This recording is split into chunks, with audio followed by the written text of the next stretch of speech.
حضور سید عالم صلی اللہ علیہ وآلہ وسلم فرماتے ہیں قیامت کے دن اللہ تعالیٰ کچھ لوگوں کو بغیر حساب کے جنت عطا فرمائے گا تو فرشتے ان سے پوچھیں گے کیا تم پل صراط سے گزر کر آئے ہو؟ وہ کہیں گے ہمیں تو پتہ ہی نہیں۔ پھر فرشتے کہیں گے کیا تم میدان عمل پر گئے تھے؟ تو وہ کہیں گے ہمیں نہیں پتا، کچھ بھی نہیں پتا۔ تو فرشتے ان سے کہیں گے پھر تم نے ایسا کون سا عمل کیا کہ اللہ تعالیٰ نے تمہیں بغیر حساب کی جنت میں داخل فرما دیا؟ تو وہ کہیں گے ہم عام لوگوں کی طرح عمل کرتے تھے، نماز پڑھتے تھے، روزہ رکھتے تھے، حج کرتے تھے، اور اگر زکوٰۃ فرض ہوتی تو زکوٰۃ ادا کرتے تھے۔ وہ کہیں گے ہم یہی عام عمل کرتے تھے، عام لوگوں کی طرح ہم بھی عمل کرتے تھے۔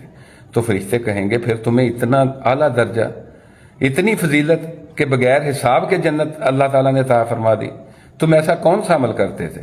تو وہ کہیں گے کہ ہم نے اللہ تعالیٰ نے جس حال میں بھی رکھا اس پر اس کا شکر ادا کیا، ہم اللہ کی رضا پر راضی تھے، ہم اللہ سے کوئی شکوہ نہیں کرتے تھے۔ سبحان اللہ۔